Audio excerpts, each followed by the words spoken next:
Bismillahirrahmanirrahim. Assalamualaikum warahmatullahi wabarakatuh.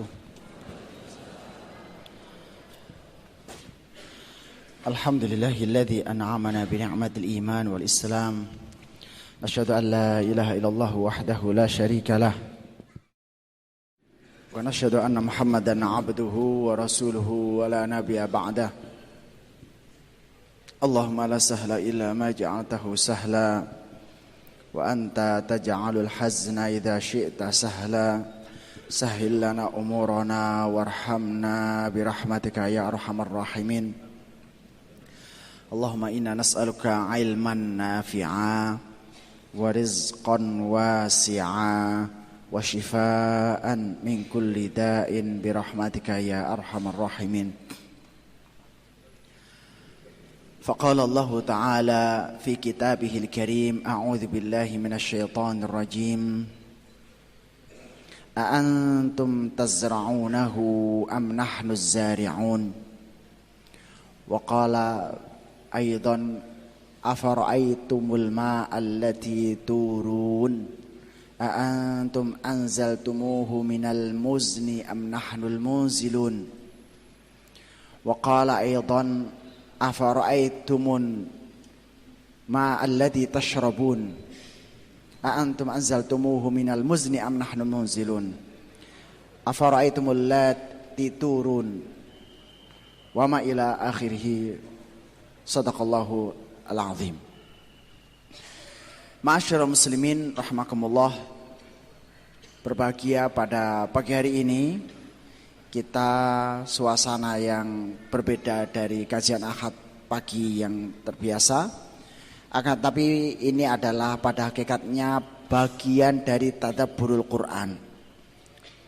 Pada kesempatan yang lalu di bulan Ramadan bersama kita sudah mengadakan sholat tarawih. Dan kita juga sudah mulai memahami secara global juz per juz kandungan ayat, di mana kita sudah mengetahui di sana ada beberapa ayat-ayat yang mengisyaratkan pertanian, yaitu di surat An-Nahl. Kemudian juga kita baca di situ surat Waqiah. Kemudian ada lagi di surat-surat yang lain, surat Hajj juga ada informasi tentang pertanian. Surat Al-Baqarah tentu dan lain sebagainya. Pada saat ini kita akan mengupas sebagian kecil dari ayat-ayat Al-Quran yang nanti menjadi kesimpulan kepada kita betapa kita ini masih jauh dari Al-Quran, dan betapa juga saat Al-Quran ini betul-betul diamalkan dalam segala aspek kehidupan akan memberikan sebuah perubahan-perubahan yang signifikan, akan memberikan perubahan ekonomi yang luar biasa. Bagaimana kita mengambil isyarat-isyarat Al-Quranul Karim sehingga menjadi inspirasi kekuatan pertanian. Sungguh kita perlu merenungkan secara jelas tentang beberapa hikmah syariat ini, yang dimana kaum muslimin setidaknya harus memahami tentang isyarat-isyarat ini. Pertama, seharusnya kita yang memiliki sensitivitas intelektual itu harus paham, kenapa sih selesai surat Al-Fatihah kok Al-Baqarah, kok sapi? Itu kan harusnya kita mulai tergelitik, ada apa dengan sapi? What apa bahasa Inggrisnya? What something sapi? Ada apa sesuatu yang ada sapi ini Al-Baqarah. Mari sapi nisa wong wedok, nisa wanita. Saya sendiri juga tergelitik kemarin pagi ide itu, kemudian perlu ada korelasi. Ada apa keterkaitan antara sapi dan wanita? Ternyata banyak dalam ilmu politik Anda akan melihat ada sapi dan ada wanita. Kemudian dalam masyarakat perlu kita fahami, selesai sapi kemudian wanita dan rumah tangga sebagainya. Surat Al-Baqarah. Kemudian kenapa zakat itu adalah emas? Kemudian Baqarah, sapi, onta, kambing, kok bukan pakaian? Kenapa yang zakat itu kok bukan kendaraan? Kalau kendaraannya 10, zakatnya mungkin sepeda motor 1. Kenapa tidak begitu? Kenapa timbangannya selalu pakai hewan-hewan yang itu ternyata punya rahasia, nanti akan dijelaskan oleh Bapak Muhammad Iqbal. Kemudian juga kenapa justru zakat yang tertinggi itu pertanian. Ini menarik bagi kita. Kemudian dalam kajian-kajian yang lalu sudah kita bahas rahasia-rahasia. Kemarin kita baru berbicara kandungan-kandungan pisang, kandungan anggur gitu Pak. Tapi belum secara meluas. Ada apa dengan buah-buah sorga? Ada apa dengan taman-taman sorga? Ada apa dengan menu-menu semua tumbuh-tumbuhan yang disebutkan dalam Al-Quran, tumbuhan sorga? Ada apa di balik itu? Kadang-kadang kita hanya melihat dalam satu perspektif. Ini akhirat, sudah gitu. Padahal Al-Quran ini hudal linnas wa bayyinatin minal huda wal furqan. Quran itu petunjuk bagi manusia. Semua bermanfaat di situ. Tibyana likulli syai'.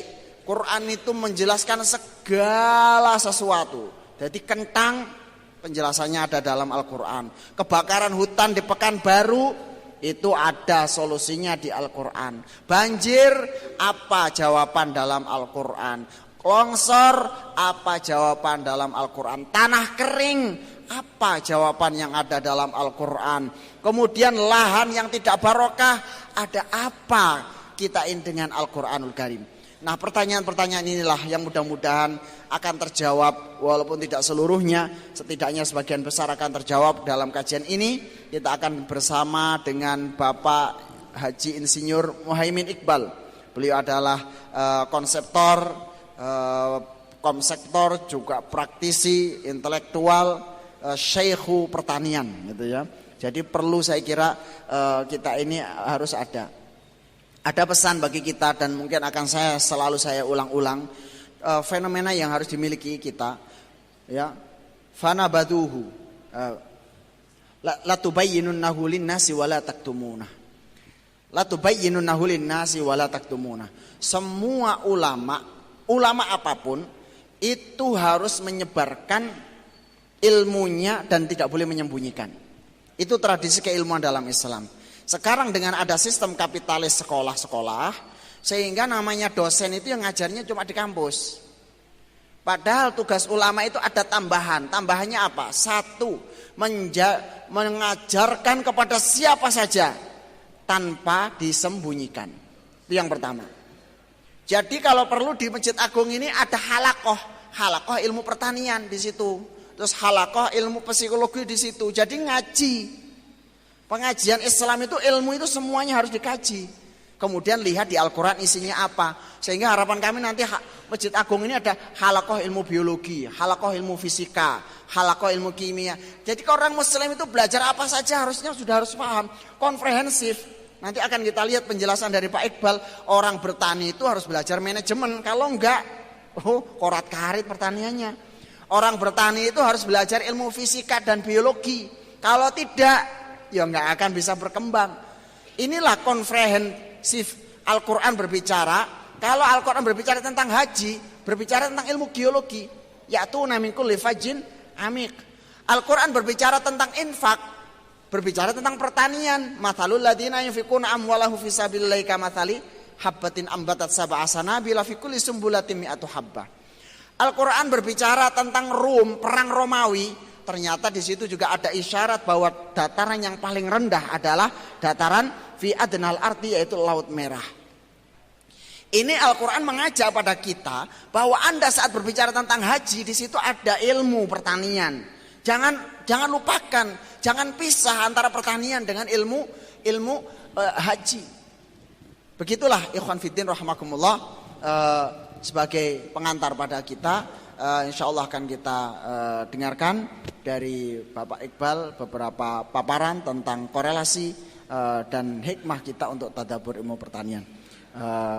Kami persilahkan. Perkenalan berikutnya, beliau juga kalau nanti ke Blitar ada perkebunan paling banyak di luar Jawa, tapi di Jawa ada 500 hektar Pak Bu, 500 hektar di Malang.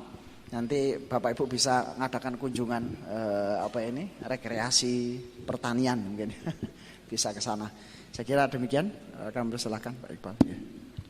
Bismillahirrahmanirrahim. Assalamualaikum warahmatullahi wabarakatuh. Alhamdulillahirabbil alamin nabihi nasta'inu ala umri dunya waddin wassalatu wassalamu ala sayyidil mursalin sayyidina maulana Muhammadi wa ala alihi washabihi ajmain amma ba'du. Alhamdulillah Bapak Ibu sekalian, pagi ini saya bisa bersilaturahim dengan Bapak Ibu sekalian, menambah persaudaraan, menambah manfaat. Mudah-mudahan banyak hal yang bisa kita sinergikan atau diambil manfaatnya dari silaturahim ini. Saya mulai dengan cerita supaya Ibu tahu konteks bagaimana keunggulan ketika Al-Quran digunakan. Suatu saat ada rombongan kaum musyrikin. Biasa kaum musyrikin itu suka usir.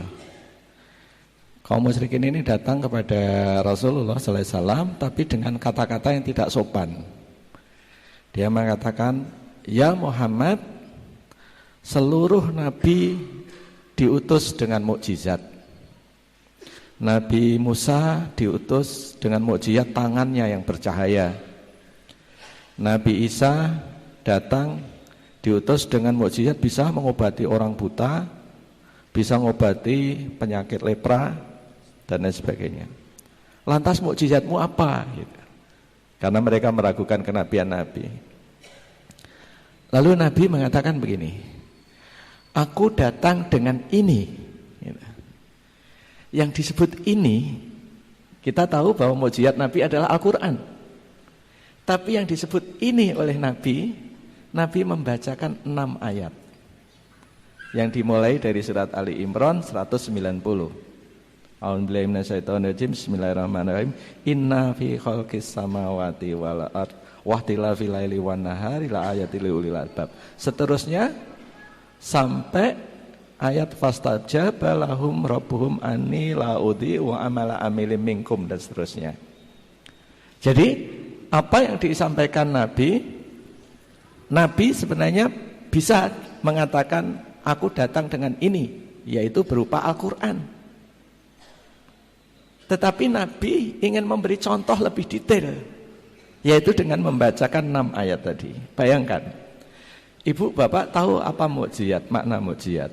Mukjizat adalah sesuatu yang demikian unggul, yang bisa menaklukkan obsesi apapun pada zamannya.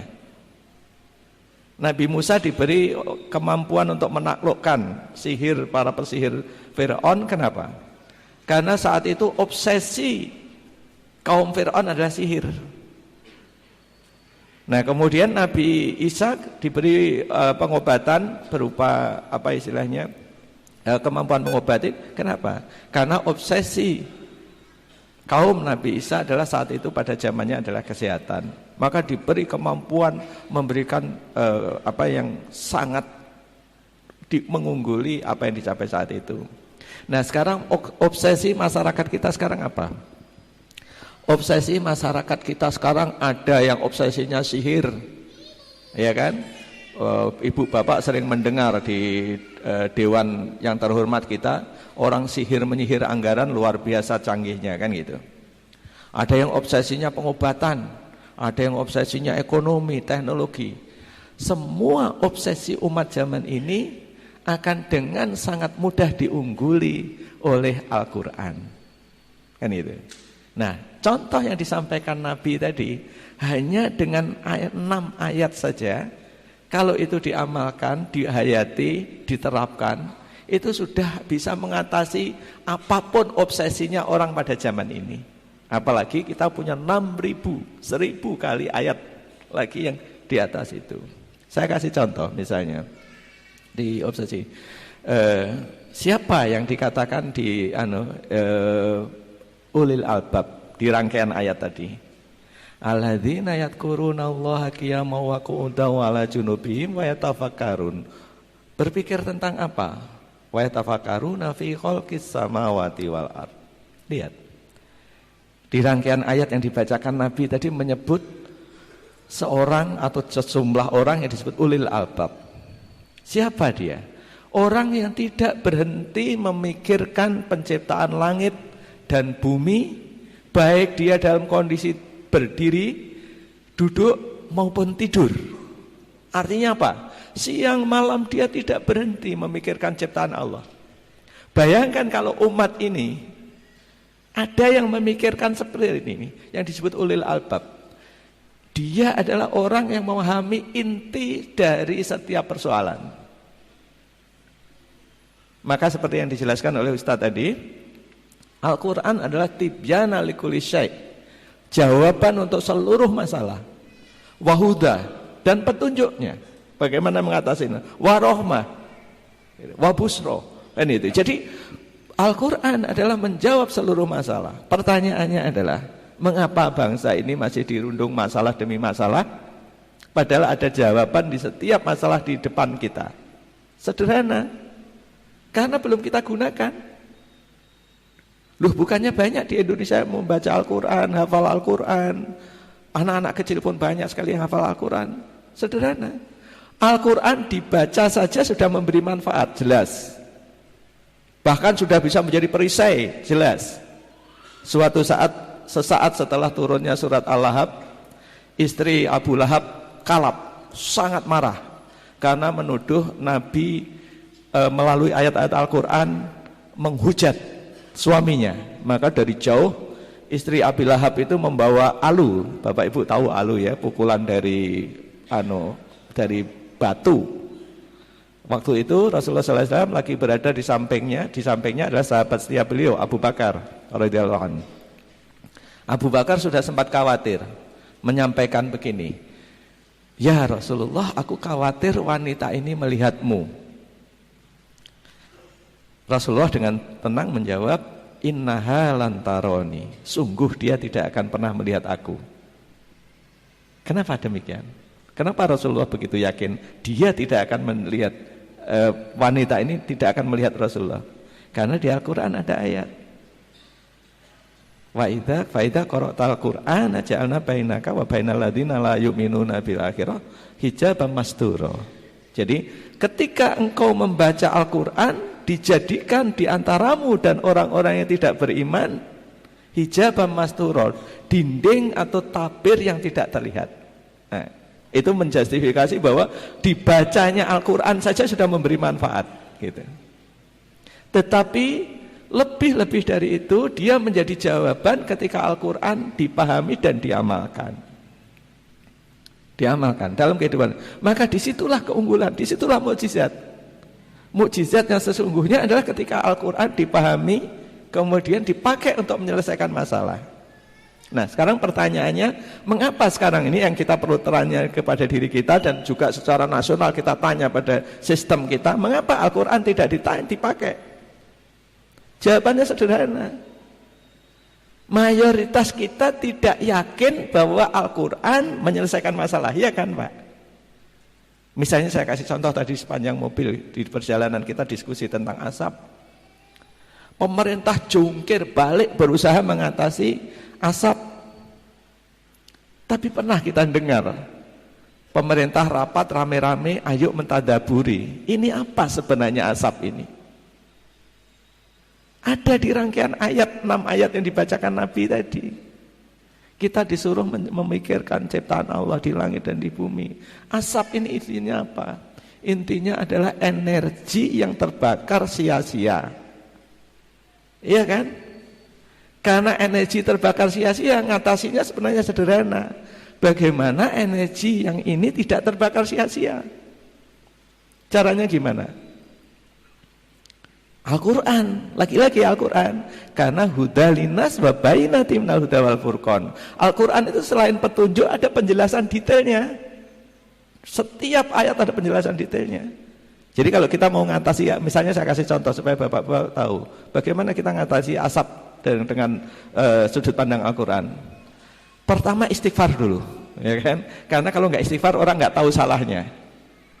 Loh, di mana apa kaitannya Al-Quran dengan mengadamkan asap dengan istighfar? Ada ayatnya, surat Nuh. Faqul tastaghfiru rabbakum innahu kana ghafar yursilis sama alaihim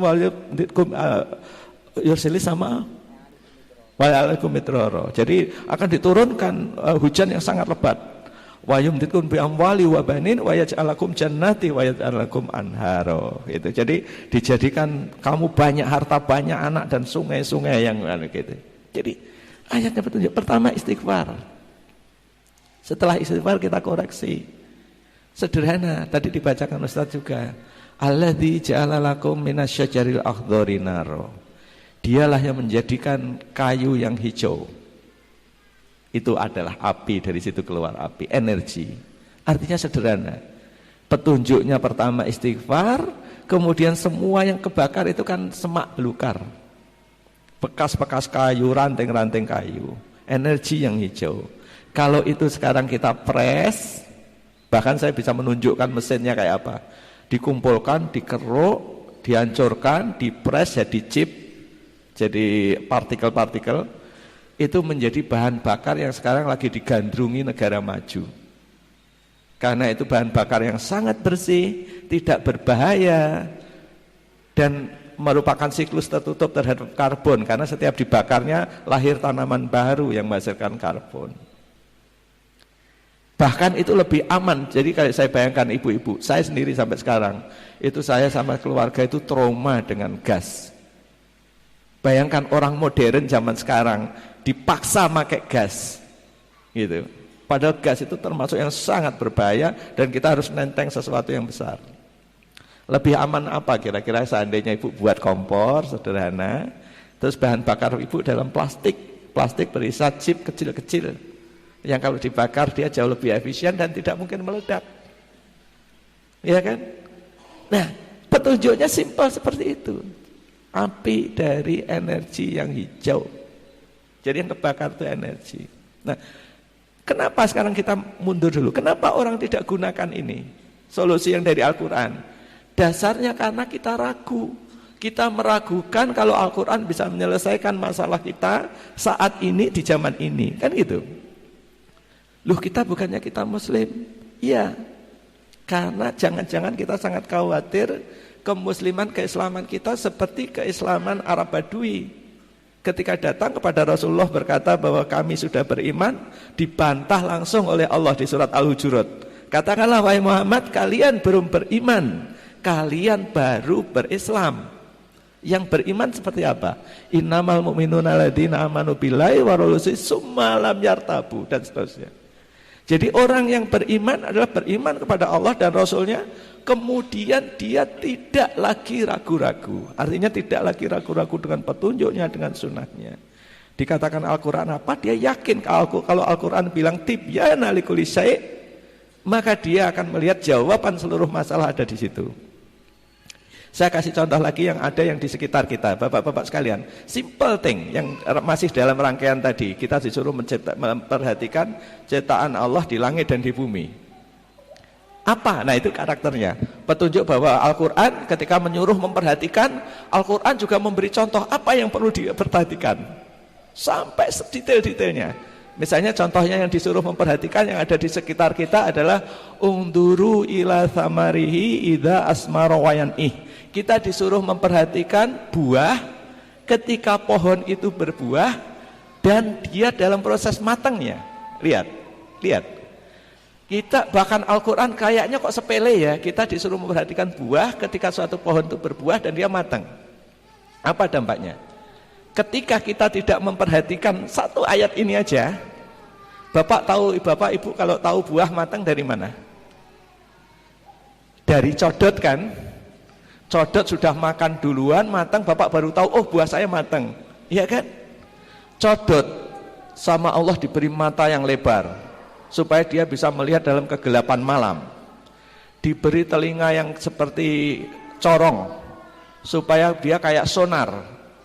Jadi dia bisa terbang sangat cepat di antara ranting tanpa nabrak. Diberi hidung yang panjang supaya dia mencium sangat jauh. Dengan cara itu codot bisa mendeteksi buah matang dalam ratusan meter. Manusia punya enggak? Punya. Manusia lebih dari itu. Sama Allah kita diberi ilmu, diberi akal, dan diberi wahyu. Tetapi ketika ilmu dan wahyu ini tidak kita gunakan, apa yang terjadi? Kalah sama codot. Iya kan? Begitulah, ketika kita tidak menggunakan ilmu dan wahyu kita, wahyu petunjuk kita, maka deteksi buah matang saja kita udah kalah sama codot. Dampaknya adalah di Indonesia, meskipun kita sangat kaya dengan buah, Kita selalu impor buah yang sangat banyak karena kita nggak tahu buah kita matangnya kayak apa, ngelolanya kayak apa. Dibayangkan, dari perintah satu penggalan ayat suruh memperhatikan buah ketika matang. Kalau ini kita kembangkan menjadi teknologi penanganan pra dan pasca panen. Jadi seluruh perguruan tinggi yang pertanian yang dalami teknologi pertanian pasca panen, bahkan pra panen, bisa belajar dari satu ayat ini. Kalau didalami, lihat. Saya kasih contoh misalnya, kalau ibu perhatikan buah, ini makanya kalau memperhatikan ayat terus digunakan, ibu akan bisa menjadi penguasa buah Indonesia. Misalnya kasih contoh, kapan buah mangga itu matang? Ada yang tahu nggak? Kita sekitar kita ada buah mangga. Kapan supaya nggak keduluan codot itu gimana caranya? Salah satunya kalau ibu amati akan tahu. Buah kalau masih muda, buah mangga, lehernya itu sengkleh. Lehernya sengkleh di sini. Ketika dia tumbuh makin besar karena dorongan massa yang ada di dalamnya, makin lama makin ini pundaknya ke atas ini. Ketika pundaknya dia sudah setara dengan ujung dari tangkainya, dia mulai tua. Kalau dibiarkan dia akan naik ke atas ini. Pada saat itu buah sudah siap matang. Kalau Bapak tahu duluan buah itu akan siap matang, Bapak tidak keduluan codot, ya kan? Karena nggak tahu akan keduluan codot. Itu satu.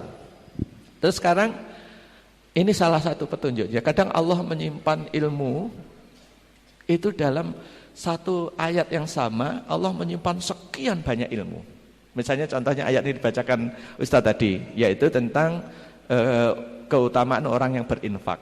Seperti satu butir yang menumbuhkan 7 bulir, masing-masing 100. Kan gitu sih ini. Bukankah di infak ini Allah contohkan disimpan oleh Allah ultimate result, hasil ultimate, hasil optimal dari pertanian. Kalau menggunakan contoh ini saja, tahu nggak hasil padi kita per hektar berapa? Saya pernah hitung. Kalau menggunakan teori ini, standar hasil padi kita per hektar kira-kira 35 ton. Kira-kira kan gitu ya. Ini kalau menggunakan contoh ini, misalnya kayak gitu. Antara 17 sampai 25 ton tergantung bibitnya. Kalau dengan menggunakan ini contoh aplikasi ininya. Terus nanti di rangkaian ayat yang sama, beberapa ayat sesudahnya Allah bercerita tentang infak. Itu seperti kita nanam di bukit-bukit yang kalau toh diturun hujan sedikit dia sudah tumbuh. Kalau turun hujannya lebat dia hasilnya 2 kali. Di situ disimpan oleh Allah ilmu tempat pertanian yang paling baik. Menanam tanaman yang paling baik di mana? Di bukit-bukit.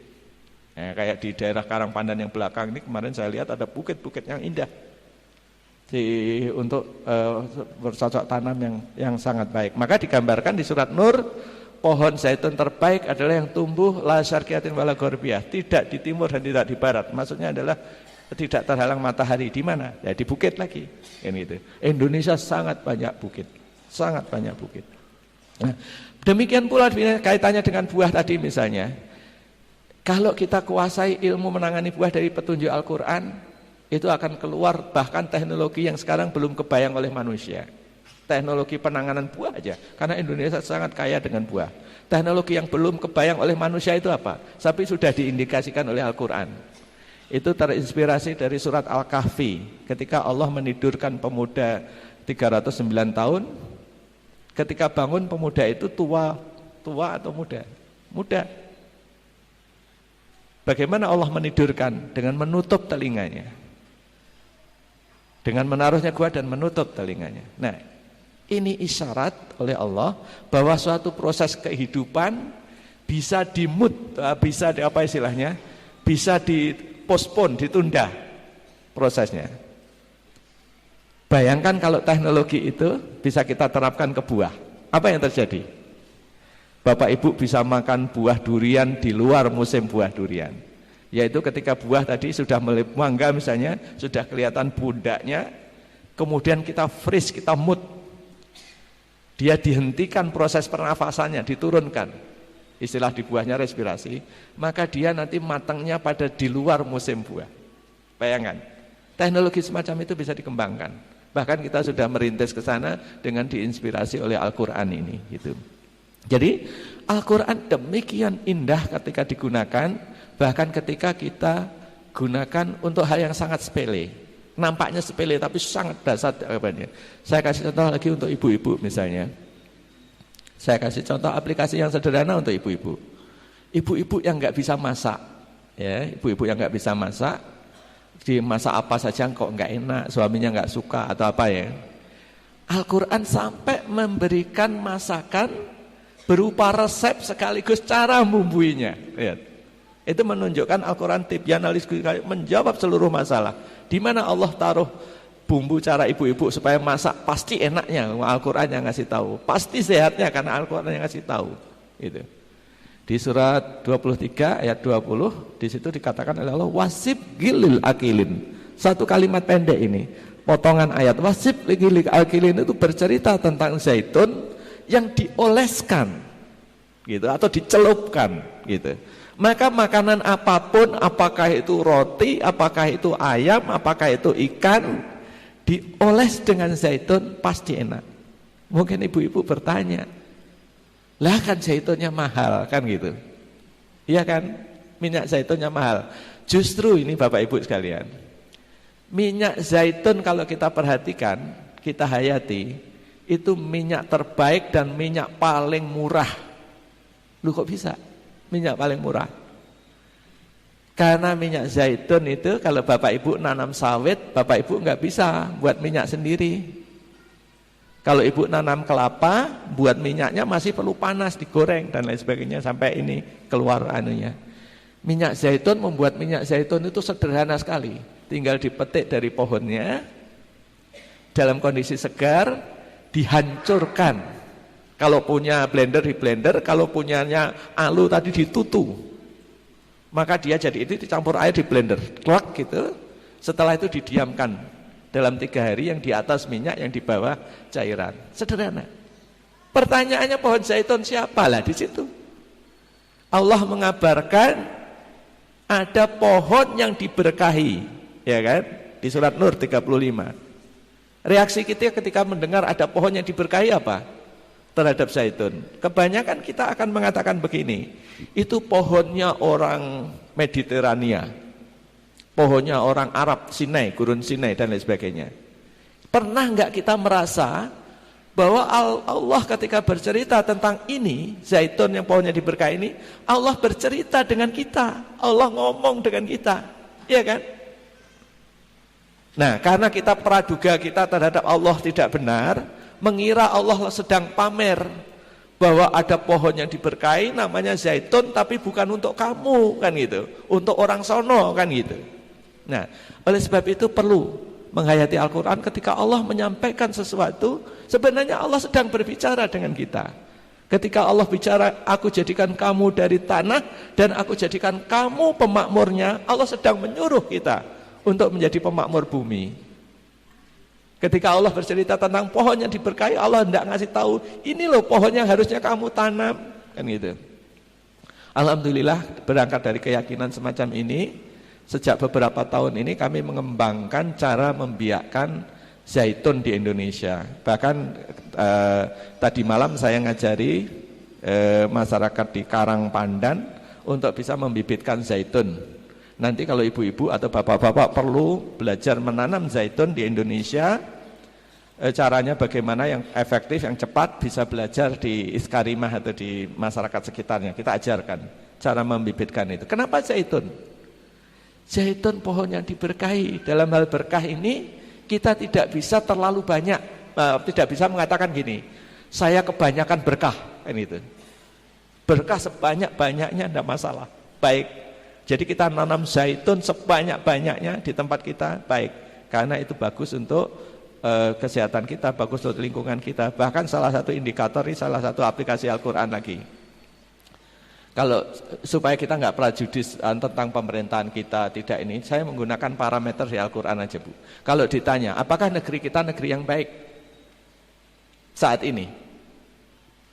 Nah, masing-masing orang tergantung pandangan politiknya. Ada yang membela sangat baik, ada yang membela sangat tidak baik. Kan gitu kan Pak ya? Bagaimana kita menilai negeri kita baik apa tidak sekarang? Gunakan Al-Quran. Ada 2 ayat di surat Saba, surat 34 ayat 15 sama 16. Di situ Allah memberikan dua contoh negeri yang sama, tapi suatu saat dikatakan sebagai negeri yang sangat baik, baldatun thayyibatun wa rabbun ghafur. Setelah itu ketika kufur dikatakan sebagai negeri orang-orang yang melalaikan. Apa parameternya? Kok ini dikatakan baik, yang tidak ini dikatakan baik? Yang baik adalah di baldatun thayyibatun wa rabbun ghafur itu, negeri itu kanan kirinya pohon, kebun. Lihat kanan maksudnya adalah kemana-mana, lihat ke sana hijau, lihat ke sini hijau. Dan rakyatnya makan dari kebun itu. Rakyatnya makan cukup dari kebun itu. Artinya kebun-kebun yang ditanam itu memberikan makanan bagi rakyatnya. Itu karakter negeri yang baik. Negerinya masih sama, ketika rakyatnya kufur, rakyatnya lalai, negerinya masih nanam hijauan, tapi tidak lagi bisa dimakan buahnya. Lihat bedanya, tidak lagi bisa. Sekarang Bapak berjalan dari Surabaya ke Jakarta, dari Solo ke Kertosono, dari Solo ke Semarang, kanan kirinya masih hijau enggak? Insya Allah hijau. Pertanyaan berikutnya, dimakan apa enggak? Nah, artinya dari situ kita bisa nilai dengan ini. Nah, kalau kita berangkat dari Al-Quran, oh ternyata hijau, tapi enggak dimakan, atau banyak kan enggak dimakan. Kita tahu koreksinya. Koreksinya apa? Negeri ini butuh makanan, butuh kesehatan, butuh ini supaya kita tidak tergantung negeri impor dari negeri lain. Nanam makanan, nanam pohon yang bisa dimakan, kan itu keberkahan. Itu baru lihat dari satu ayat aplikasi ini. Kita sudah nggak peduli siapapun pemerintahnya silakan, tapi ketika kita lihat kanan kiri belum pohon yang dimakan, sementara rakyat kelaparan, negeri kita belum baik. Kita masih menyia-nyiakan sumber daya yang ada di sekitar kita. Siapapun, dengan cara ini kita bisa bersikap adil, menggunakan Al-Quran, timbangan Al-Quran untuk menilai situasi, insya Allah adil, karena Al-Quran tidak bias. Siapapun pemerintahannya, tafsir ayat itu kan gitu. Ininya. Nah, semacam itu ya, cara kita menggunakan Al-Quran. Nah, oleh sebab itu, Bapak Ibu sekalian, solusi dari masalah ini sebenarnya sederhana. Dari masalah kelaparan kita, masalah penyakit kita, masalah ekonomi kita, simple. Bangun keimanan. Karena tanpa iman kita tidak akan pernah menoleh ke Al-Quran. Nah, kemudian bermula dari kita kegemaran kita membaca, mengaji, mentadaburi, sampai kita paham Al-Quran, itu kategorinya baru linnas. Kebanyakan orang, hadza bayanul linnas. Al-Quran adalah penjelasan bagi semua orang, linnas. Tetapi dia baru menjadi petunjuk, wahuda wa mau'idhah lil muttaqin.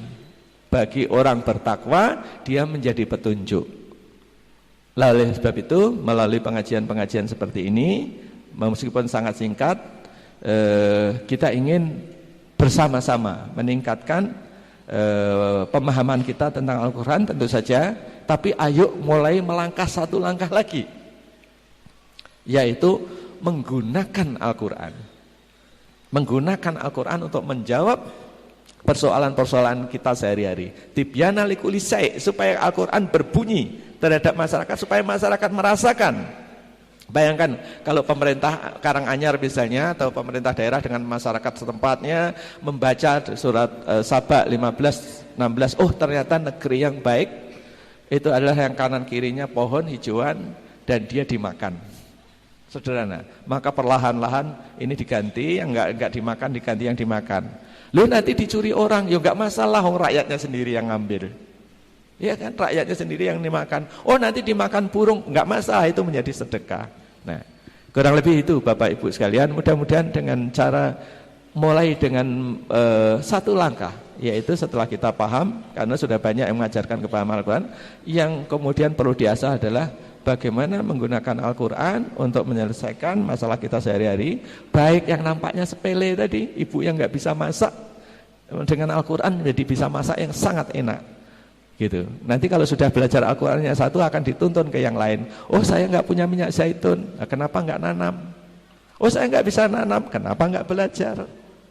Nah, semacam itu rentetannya. Maka dari pemahaman satu ayat akan merentet ke pemahaman ayat-ayat berikutnya. Ya, mudah-mudahan apa yang saya sampaikan serba sedikit bisa menjadi bahan paling enggak untuk renungan dan mudah-mudahan bisa bermanfaat. Saya kembalikan ke Ustaz Siap. Alhamdulillah, Masya Allah, luar biasa. Masih banyak sebenarnya penjelasan yang singkat. Jadi di closing Pak Iqbal ini sederhananya mengambil profil negeri Sabah yang ada di Yaman. Itu digambarkan saat orang-orangnya pada beriman, banyak bertakwa kepada Allah, banyak muhasabah, maka keluar ide-ide kehidupan dan ide-ide pertanian yang luar biasa menjadi negara yang makmur. Negara yang makmur. Karena yang paling penting kita itu bukan masalah sumber daya alam, mikirnya itu. Seperti kemarin saya sebutkan data di Belanda, Holandi itu cuma punya 1 juta sapi. Tapi bisa menjadi negara pengekspor dan produksi keju, yagut dan susu terbesar di dunia. Sedangkan di Sudan ada 30 juta. Ini 1 juta. Di Sudan ada 30 juta. Tapi banyak orang kelaparan. 30 juta sapi membuat orang lapar. 1 juta menjadi orang kaya. Jadi masalahnya memang inti dari ibadah seperti kita sebutkan dulu Bapak Ibu, proses yang terjadi apa? Orang dengan banyak ibadah, banyak diem, gak kakean pola. Yang kedua banyak mikir. Wa yatafakkaruna fi khalqis samawati wal ardh. Setiap hari kan hidup kita itu enggak gitu, pokoknya keluar rumah kate lapo gak ngerti, pokoknya metu. Kerja apa dikerjain kan gitu kan. Masalahnya kita lagi kerja atau dikerjain katanya Pak Sadino, siapa Pak? Kita itu lagi kerja atau dikerjain. Nah ini yang kita nggak sempat mikir. Coba kalau kita pengajian begini nanti ada forum takon, majelis takon besok itu tanya dan konsultasi itu kan kita semalam suntuk itu mikir gitu loh, mikir. Sekarang coba bersama-sama. Kalau kita selalu mengandalkan para sesepuh kita, mengandalkan Bapak Bupati, mengandalkan Bapak Pemerintahan, berapa orang? Semua mikir. Kalau semua mikir kayak apa ide-ide itu? Nah, tadi ngobrol-ngobrol sama Pak Iqbal, bagaimana negeri Sabah itu saking indahnya, orang saking pinternya dalam berpikir zaman dahulu. Saya juga baru tahu dari beliau. Orang panen itu cukup ibu-ibu itu bawa bawa tampah di atas, digedruk-gedruk itu buahnya ceblok dewe Bu. Buahnya jatuh sendiri. Waktu itu kelihatan kita ketawa, nggak masuk akal. Ternyata saya baru tahu dari Pak Iqbal karena kecanggihan waktu dan detail detik kapan jatuhnya buah mereka sudah paham. Sudah dihitung melalui penelitian. Buah sejak bunga itu berapa hari, berapa jam, berapa menit, berapa detik itu sudah tahu. Saat puncak matang ada getaran sedikit aja itu jatuh sendiri. Maka ibu-ibu dulu cukup bawa tampah kemudian sambil berjalan itu langsung dung jatuh di mereka. Yang penting bukan durian kata beliau. Ya, kalau durian ya lumayan gitu.